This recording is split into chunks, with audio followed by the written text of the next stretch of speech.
Assalamualaikum warahmatullahi wabarakatuh. Alhamdulillah wassalatu ala Rasulillah wa ala alihi wa ashabihi wa man nasarahu wa wala. Bismillahilladzi la yadurru ma'a ismihi syai'un fil ardi wa la fis sama' wa huwas sami'ul 'alim. A'udzu bikalimatillahi tammati min syarri ma khalaq. Alhamdulillah, kita syukur banyak-banyak kepada Allah kerana pada kesempatan tengah hari ini kita dapat bersama-sama dalam tazkirah zuhur, insya-Allah. Pertemuan pertama kita setelah kita sama-sama melangkah ke tahun Hijri 1442 yang masih berada di minggu pertama. Perkara pertama yang biasanya kalau ada kesempatan di awal-awal tahun hijrah ini, saya mengajak sesahabat semua untuk pertamanya melakukan muhasabah secara keseluruhan. Muhasabah tu bunyi Arab sikit, kalau bahasa baru mungkin kita boleh sebut audit. Masing-masing kita dapat lihat dalam diri masing-masing. Audit dah jadi satu tradisi umum, terutamanya dalam bidang awam. Dalam Islam dia juga tak terkecuali. Khalifah Umar sebagai tokoh terbilang dalam tradisi Islam kita telah mengungkap satu ungkapan yang sangat menarik dan tetap relevan apabila dia menyebut hasibu anfusakum qabla an tuhasabu. Hisablah diri kamu sebelum kamu dihisabkan. Wazinu anfusakum qabla an tuzanu. Timbanglah diri kamu sebelum kamu ditimbangkan. Wa tahayya'u liyaumil ardil akbar. Bersedialah untuk berhadapan dengan hari perhitungan yang besar, yakni hari al-hisab, di mana seluruh apa yang kita buat akan diperhitung oleh Allah Subhanahu Wa Taala. Jadi sebelum saat itu sampai, cuba kita perhitung dulu, ya, untuk melihat balik apakah kebaikan-kebaikan yang telah kita present, yang kita telah kemukakan. Dan kita sangat yakin setiap kita ada kelebihan-kelebihan, dan kita juga sangat percaya bahawa di sana sini ada kekurangan kita. Jadi bandingkan di antara kelebihan dan kekurangan itu, dan ini untuk memudahkan kita kemudiannya untuk dapat menyusun program yang lebih baik berbanding dengan sepanjang tahun lepas, untuk kita berhadapan ataupun menghadapi tahun baru 1442 ini. Itu yang pertama. Yang keduanya, kita ialah bila sebut tahun baru, kita berada dalam bulan Muharram. Bulan Muharram adalah salah satu daripada 4 bulan-bulan haram berdasarkan kepada ayat 36 daripada surah At-Taubah. Inna iddatash syuhur indallah 12 syahra fi kitabillah. Sesungguhnya bilangan bulan di sisi Allah adalah 12 bulan. Minha arba'atun hurum, daripada 12 itu 4 daripadanya adalah bulan haram, yang diperincikan kemudiannya oleh Nabi sendiri, ya, bila bulan haram itu, di mana disenaraikan bulan haram ialah bermula daripada Zulkaidah, Zulhijjah, Muharram, 3 bulan berturut-turut, dan satu lagi ialah bulan Safar, ya, yang datang bersendirian. Para ulama, termasuk apa yang dipetik oleh Imam Ibn Rajab Al-Hambali sebagai seorang tokoh besar, dia kata ada perbezaan pendapat dalam menentukan daripada 4 bulan haram itu apakah bulan yang terbaik, yang paling afdal.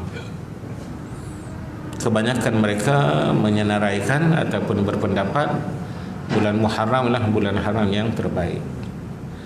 berdasarkan kepada hadis yang diriwayatkan oleh Imam An-Nasa'i rahmatullahi alaih.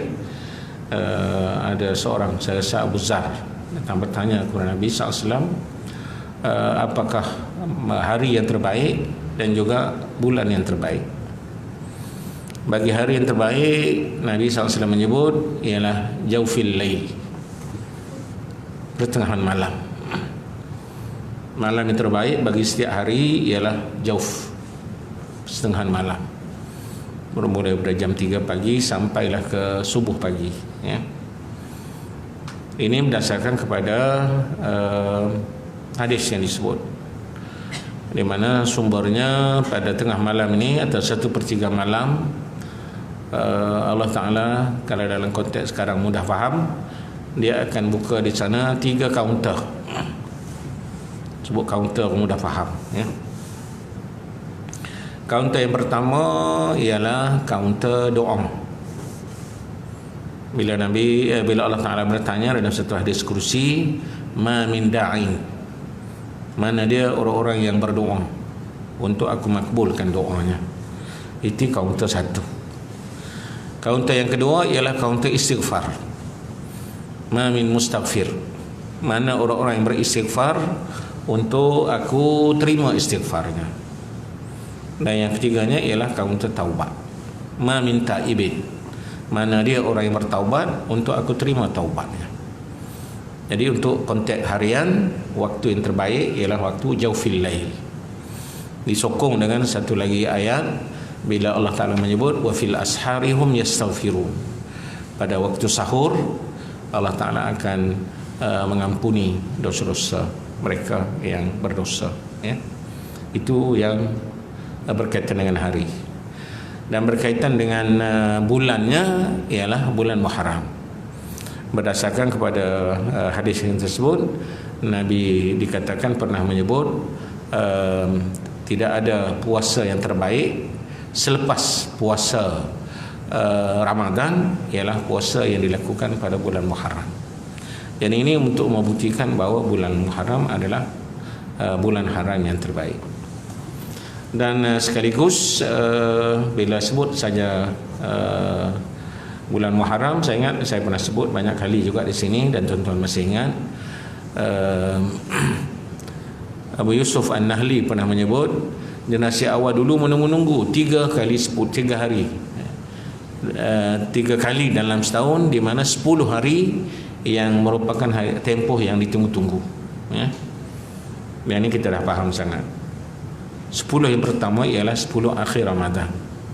Kita pun tahu di situ ada Lailatul Qadar. Lailatul Qadri khairun min alfi syahr. Bulan Qadar lebih baik daripada 1000 bulan.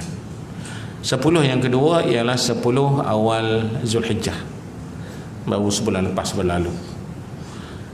Hadis riwayat Imam Bukhari menyebut tidak ada mana-mana amalan baik yang boleh menandingi di segi pahala dan ganjarannya daripada amalan baik yang dilakukan pada 10 awal Zulhijjah.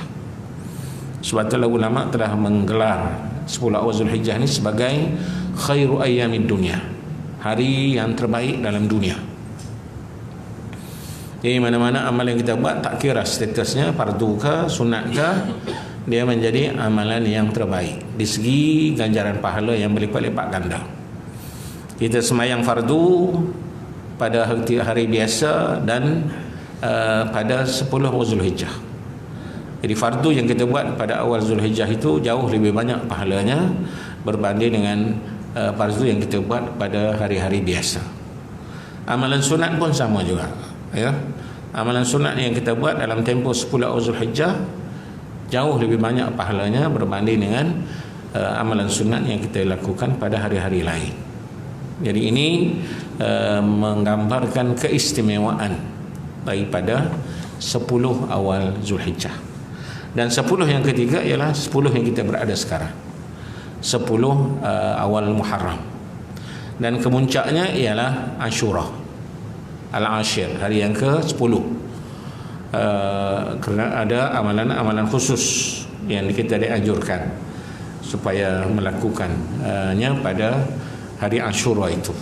Hari Ashura merujuk kepada hari ke-10, ya. Kita sebut Ashura, ingat kepada bubur Ashura, itu lain sikit ya. Dah mula kacau dah.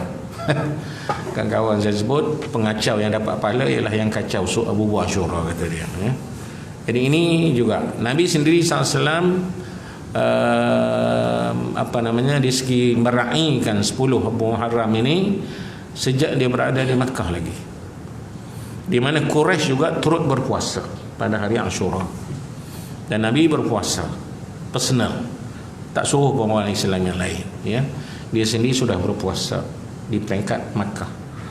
Bila hijrah ke Madinah, didapati ahlul kitab, mereka puasa pada hari yang ke-10 ini. Dan bila ditanya kenapa mereka berpuasa, dia kata, ahlul kitab terutamanya Yahudi menjawab, kami puasa kerana mengagungkan hari tersebut, kerana Nabi Allah Musa dan Bani Israel terselamat daripada ancaman Firaun pada hari 10 Muharram zaman dia dulu ya. Lalu Nabi kata, nahnu aula minkum, kami lebih baik berbanding, lebih wajar berbanding dengan kamu tentang Nabi Musa itu ya. Pada saat itulah makanya Nabi meneruskan puasa macam berada di peringkat Makkah. Tapi peringkat Madinah ni Nabi telah menganjurkan para sahabat ikut berpuasa juga pada hari Ashura itu. Itu keadaan yang kedua. Keadaan yang ketiga ialah apabila puasa Ashura itu berjalan terus sehinggalah Allah Ta'ala memfardukan ibadat puasa di bulan Ramadan. Jadi mereka sudah ada pilihan. Kalau sebelumnya mereka akan puasa Ashura, tapi bila dipardukan turunnya ayat 183 Al-Baqarah, ya ayyuhalladzina amanu kutiba alaikumusiyam, wahai mereka beriman, difardukan ke atas kamu puasa, mereka berpuasa kerana puasa Ramadan yang sudah difardukan dan salah satu daripada rukun Islam. Jadi puasa Ashura sudah dijadi pilihan. Nabi kata siapa sama nak puasa, puasalah. Yang tak nak puasa, tinggallah. Jadi dah ada choice dekat situ ya. Dan di penghujung hayat Nabi bercadang pula dengan azam yang sangat tinggi. Dia kata, kalau aku masih hidup tahun depan ini, aku akan juga berpuasa pada hari yang ke-9.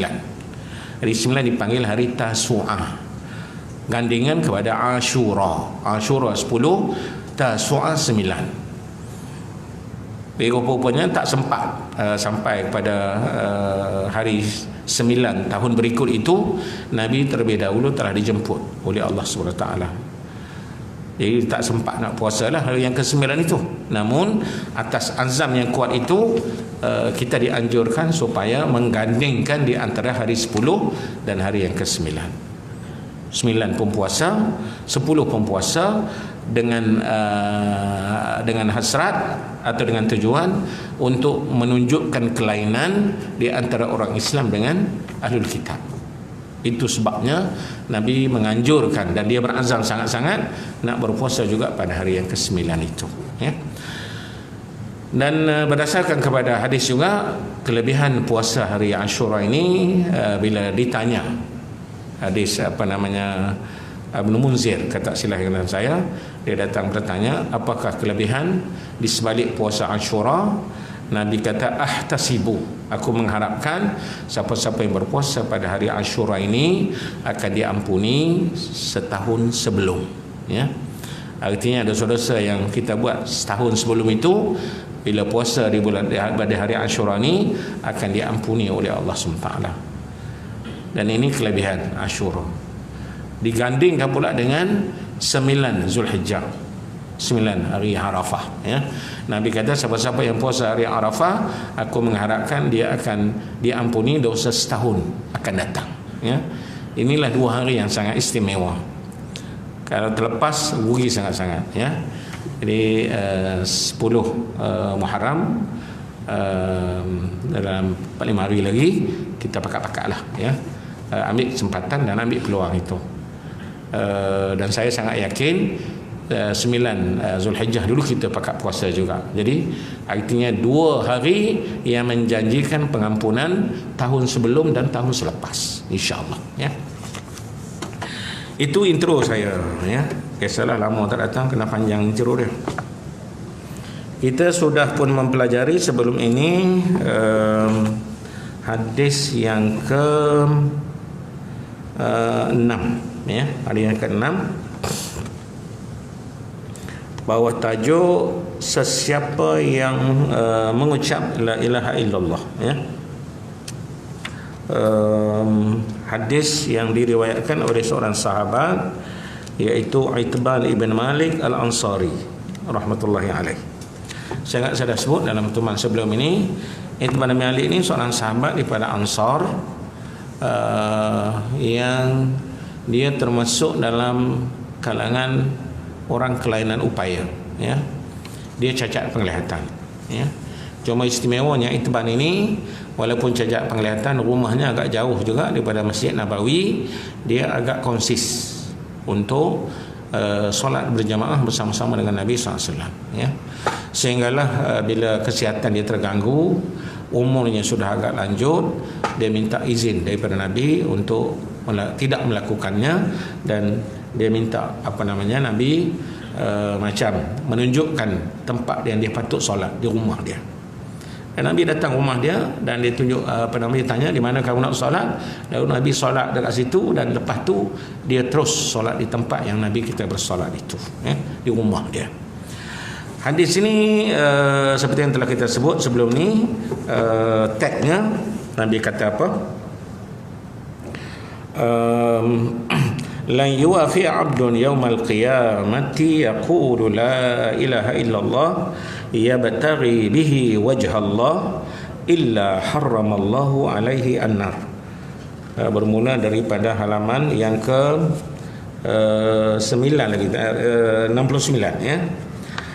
Allah Ta'ala kata, Nabi SAW menyebut tidak akan dibalas kepada mana-mana hamba kita ni, maksudnya pada hari kiamat nanti, apabila semasa hayatnya dulu dia menyebut la ilaha illallah dengan mengharapkan ganjaran daripada Allah Ta'ala sahaja, bukan tujuan lain. Orang ini, kata Nabi, akan diharamkan daripada neraka Allah Subhanahu Wa Ta'ala. Dan ia telah mengundang tafsiran-tafsiran daripada para ulama yang telah kita pelajari sebelum ini, ya, dengan beberapa pandangan. Dan terakhir yang kita telah sebut, maksud daripada mana-mana orang yang disebutkan tadi itu, yang menyebut la ilaha illallah, yang diharamkan daripada neraka oleh Allah Ta'ala, ialah mana-mana orang Islam, walaupun dia buat silap, sebelum dia meninggal dia sempat bertaubat dulu. Jadi orang yang mati dalam keadaan bertaubat, Allah Ta'ala akan masukkan dia terus ke dalam syurga, ya. Dan Allah Ta'ala haramkan bagi mereka ini daripada neraka Allah Ta'ala. Itu di antara tafsiran yang kita telah ambil sebelum ini, ya. Dan kemudiannya, oleh kerana taubat itu satu yang sangat besar, musuh manusia sangat-sangat dia panggil apa? Terkilat. Musuh manusia itu maksudnya syaitan. Bila ada orang yang buat silap, orang itu nak taubat kepada Allah Ta'ala. Jadi dia rasa ini satu perkara yang sangat merugikan dia. Sebab kerja dia, liyad'u hizbahu liyakunu min ashabis sa'ir. Syaitan ini duk kerja siap-siap hari untuk mengajak orang lain supaya bersama-sama dengan dia menjadi penghuni neraka sa'ir. Tiba-tiba dah buat silap macam-macam dah, orang ni ada satu peringkat dia nak kembali ke pangkal jalan. Dia kata orang ni telah merosakkan program dia. Sebab itulah kita dah belajar juga sebelum ni berbagai-bagai cara yang telah dilakukan oleh musuh sekalian manusia ini dalam rangka untuk menghalang manusia daripada bertaubat itu. Itu yang terakhir rasa saya yang kita telah ambil daripada halaman 79 lagi, tajuk gaya syaitan dalam rangka untuk menghalang manusia daripada bertaubat, ya. Sampai kepada 6 cara yang disebutkan itu, ya. Kalau sebagai nak recall balik, cara yang digunakan yang pertama ialah mengindahkan kejahatan. yang dibuat. Syaitan sengaja buat make up, kosmetik kepada benda-benda buruk itu, supaya orang yang melakukan buruk itu melihat keburukan itu cantik. Itu nombor satu. Jadi akhirnya dia seronok lah. Dia tak nak balik ke bakal jalan kerana nampak keburukan yang dia buat itu sebagai sesuatu yang cantik. Itu satu, ya. Yang keduanya kita sebut juga ialah dia panggil at-tashkik, melahirkan keraguan di sebalik keburukan itu. Ya ke. Jadi menyebabkan dia tidak sure. Jadi menyebabkan dia akhirnya dia leka dengan keburukan itu tadi, ya. Dua. Yang ketiganya ialah at-taswif, menangguh-nangguh, melengah-lengahkan. Dia kata Allah kamu muda lagi, takkan nak taubat dah. Tengok akhirnya jadi menyebabkan dia pun terus dengan kerja-kerja jahat dia. Tak apalah, ya. Kamu sekolah lagi, takkan nak jadi orang baik dah, ya. Habis sekolah nanti jadi orang baik lah. Bila dah habis sekolah, kamu kerja pun tak dapat lagi, ya. Sementara tak ada kerja ni, julilah dulu. Tengok dah dapat kerja pula, Allah, jawatan pun tak confirm lagi. Jadi cuba cara dia nak lengahkan tu, ya. Ini cara yang juga digunakan.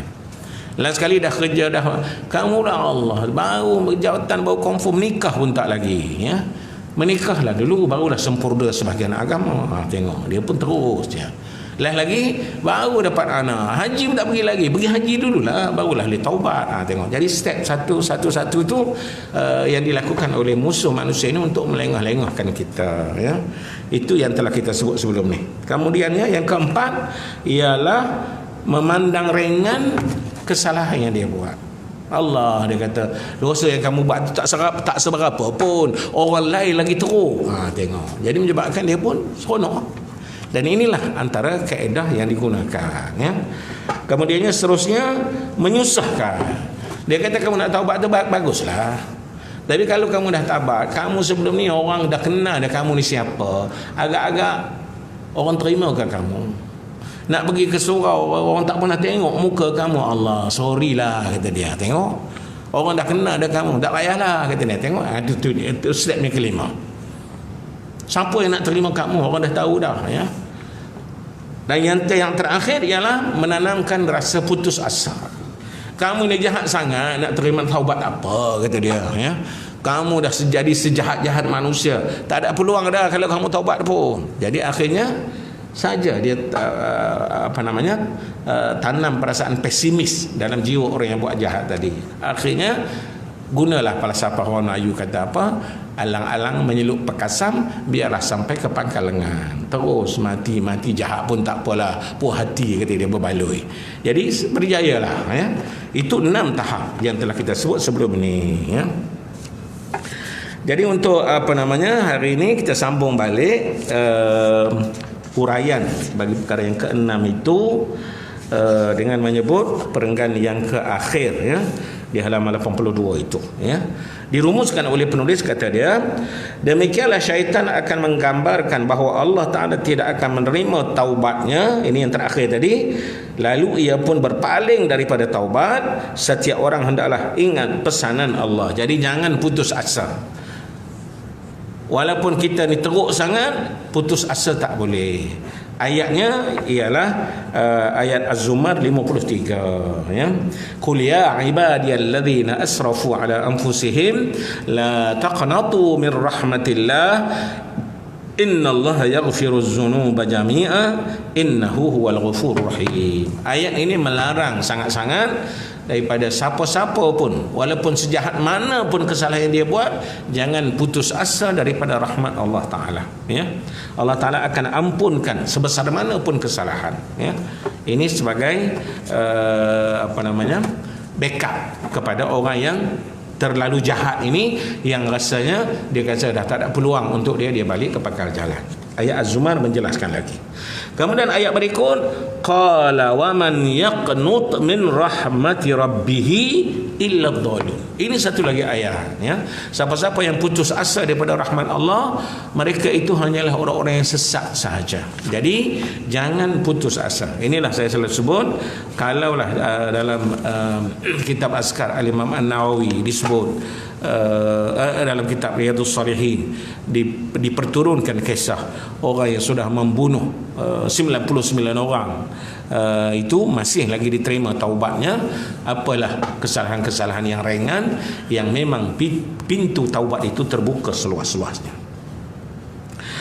Adapun mereka yang hendak melakukan maksiat semahunya, kemudian ia bertaubat kepada Allah pada akhir kehidupannya dengan menyangka bahawa cara yang sedemikian itu boleh menghimpunkan antara keinginan dunia dan taubat serta keampunan, sesungguhnya Allah Ta'ala sentiasa menilai orang macam ni, ya.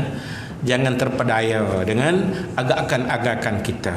Itulah datangnya ayat wa yamkuruna wa yamkurullah wallahu khairul makirin. Kita ni tidak terlepas daripada teropong Allah Ta'ala, ya. Jadi bertindak benar daripada segala tindakan yang kita buat. Jangan sekali-kali terpedaya, ya. Sebab itulah dalam satu hadis lain Nabi kata al-kayyis, orang yang cerdik, yang bijaksana itu ialah mereka yang bersedia untuk berhadapan dengan hari akhirat dan melakukan persiapan-persiapan yang selayaknya. Ini al-kayyis, yang cerdik mengikut penayaan Islam. Orang cerdik ni bukan kerana degree banyak, bukan kerana CJ dia cemerlang, tapi orang yang mengingati mati dan melengkapkan persiapan untuk berhadapan dengan kematian. Ini al-kayyis dalam satu hadis. Sedangkan orang yang tadi, yang lawan bagi yang tidak cerdik itu ialah orang yang buat silap lepas tu mengharapkan Allah Ta'ala akan ampun dia. Ini pun satu lagi kesilapan juga yang kadang-kadang dilakukan oleh setengah-setengah orang-orang kita, ya. Penulis kita menyebut manusia memang boleh menipu manusia yang lain, akan tetapi dia tidak boleh menipu Allah Ta'ala, ya. Yukhadi'una Allah walladzina amanu wa ma yakhda'una illa anfusahum. Ini awal daripada surah Al-Baqarah, ya. Mereka nak menipu Allah dan juga menipu orang yang beriman. Tak. Allah Ta'ala kata mereka tak boleh tipu Allah dan mereka juga tidak boleh tipu orang yang beriman. Jelas itu. Orang macam ni kata Allah fi qulubihim marad. Dalam hati mereka sudah ada penyakit. Fazadahumullahu marada, ditambah pula dengan penyakit-penyakit yang lain. Walahum azabun alimun bima kanu yakzibun. Ya. Jadi penyakit syak, penyakit ragu, penyakit yang macam-macam, ya. Mula-mula tu ragu, lepas tu jadi akhirnya kufur kepada Allah Ta'ala dalam hati mereka. Jadilah pentingnya kita jernihkan hati dan elakkan diri.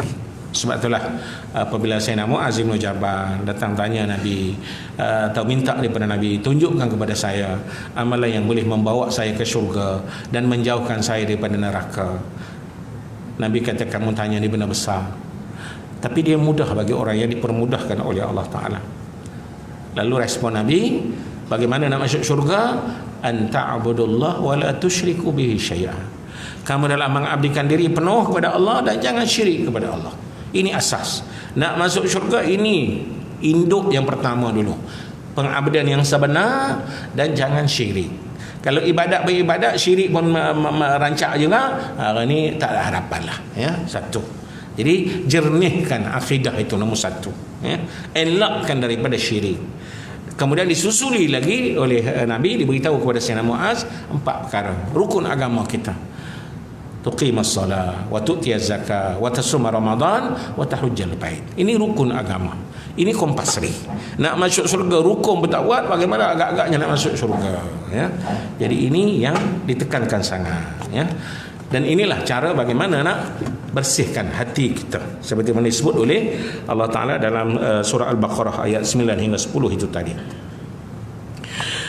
Penulis menyebut sesiapa yang bersikap begini terhadap Allah, nescaya Allah Ta'ala akan menyeksanya dengan tanpa disedari, lalu dia mematikannya dalam keadaan tiba-tiba sehingga dia tidak diberi peluang untuk bertaubat daripada dosa yang dilakukan, atau Allah berlepas tangan daripadanya ketika ia menghadapi sakaratil maut, dan fitnahnya Allah Ta'ala menetapkan tidak akan menetapkan hatinya di atas kalimat tauhid dan tidak menolongnya berhadapan dengan syaitan, dan berusaha supaya dia menjadi kafir ketika hendak mati, dan akhir sekali dia menjadi ahli neraka. Jadi ini penting sangat-sangat, ya. Jernihkan hati, kalau tidak Allah Ta'ala tak tolong kita. Sebab itulah ayat saya selalu sebut di mana-mana pun, hubungan di antara kita dengan Allah Ta'ala ni dia ada timbal balik. Kita kena beri bahagian kita, baru dia beri bahagian dia. Dalam konteks ini Allah Ta'ala kata, in tansurullah, kalau kamu tolong Allah, yang suruhku, dia akan tolong kamu. Tengok, kalau kita tak tolong dia, kita mengharapkan dia tolong kita, no, tak, ya. Dia ada timbal balik, beri, give and take. Yang satu. Dalam ayat lain pula, uzkuruni azkurukum, kamu ingat kepada aku, baru aku ingat kepada kamu. Tengok, kalau kita sendiri tak ingat ke dia, bagaimana dia nak ingatkan kita? Itu hubungan, tabiat hubungan antara kita manusia ni dengan Allah Ta'ala. Tengok, la in syakartum, satu lagi, la azidannakum, kalau kamu syukur, baru aku beri tambahan. Kalau kita dapat rezeki banyak, syukur tak, jadi bagaimana nak mendapat tambahan daripada Allah Ta'ala? Jadi ada dua timbal balik dekat situ, ya. Jadi kena tolong dia dulu. Jadi bila kita tolong semasa kita sihat, masa kita baik, bila kita dah nak mati, di saat kita berhadapan dengan sakaratul maut, barulah Allah Ta'ala tolong kita. Datanglah ayat yang disebut di bawah tu, yusabbitullahu alladhina amanu bil qawli tsabiti fil hayatid dunya wa fil akhirah wa yudhillullahu az-zalimin wa yaf'alullahu ma yasha. Tuan-tuan, Allah Ta'ala akan tetapkan mereka-mereka yang beriman bil qawli tsabit, dengan kata-kata yang mantap. Kata yang mantap ini maksudnya la ilaha illallah Muhammadur Rasulullah. Di mana tu? Fil hayatid dunya, semasa dia hidup di dunia. Wa fil akhirah, semasa di akhirat. Masuk dalam lubang kubur pun dia tetap berada di atas la ilaha illallah. Tengok tuan-tuan, wa yudhillullahu az-zalimin wa yaf'alullahu ma yasha. Jadi kalau dia sendiri tak mantap dengan la ilaha illallah, maka dia akan termasuk dalam kelompok yang zalim. Maka orang yang macam ni dia boleh buat apa yang dia nak. Itu asas, ya. Bahkan Allah Ta'ala pun boleh buat apa yang dia nak kepada orang yang melanggar perintah dia ni, ya. Itu ayat yang kita dapat lihat daripada surah Ibrahim, ayat yang ke-27. Tuan-tuan, selepas daripada itu akan kami sebut, kata penulis, beberapa pandangan ulama mengenai kepahaman sabda Nabi yang jadi tema kepada hadis kita yang ke-6 ini. La yuwafiyah, tidak akan dibalas kepada mana-mana hamba pada hari kiamat, di mana hamba tadi menyebut la ilaha illallah, mengharapkan tidak ada harapan lain, tidak ada tujuan lain kecuali semata-mata untuk Allah. Orang macam ni akan dibebaskan daripada neraka, ya.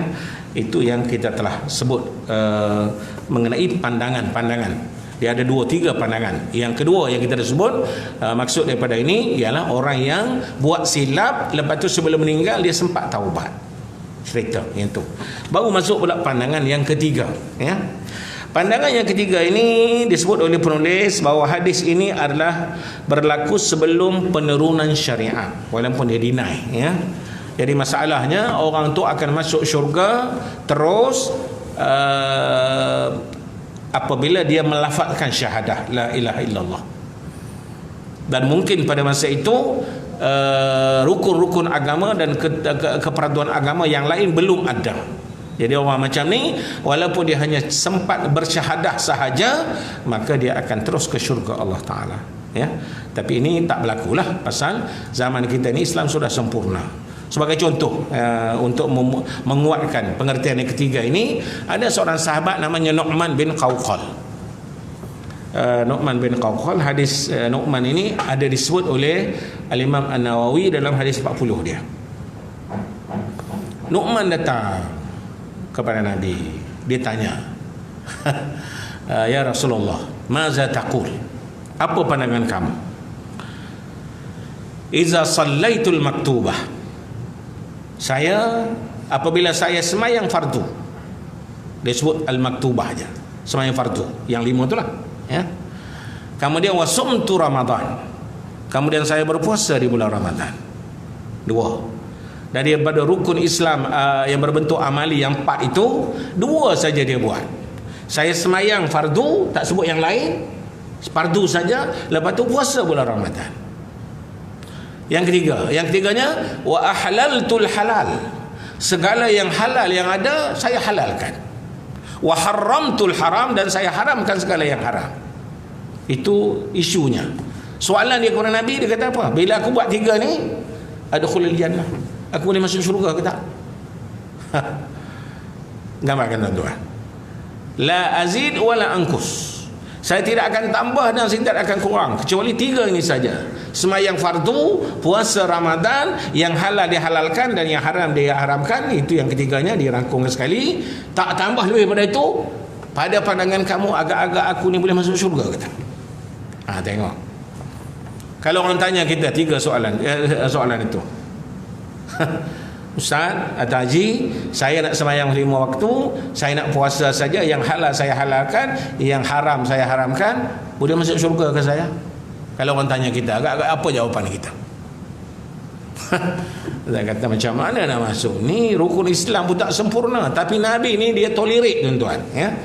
Apalagi di peringkat awal dulu, orang yang baru masuk Islam macam Nu'man ini, dia nak buat 3 itu pun Nabi kata, kalau kamu buat 3 itu, naam, kamu boleh masuk syurga. Lalu para ulama kaum lainnya memberi tafsiran dan andaian macam-macam. Kenapa dia sebut 3 saja? Sebut semayang, puasa dan halal dan haram, yang lain tak sebut. Zakat tak sebut, haji tak sebut.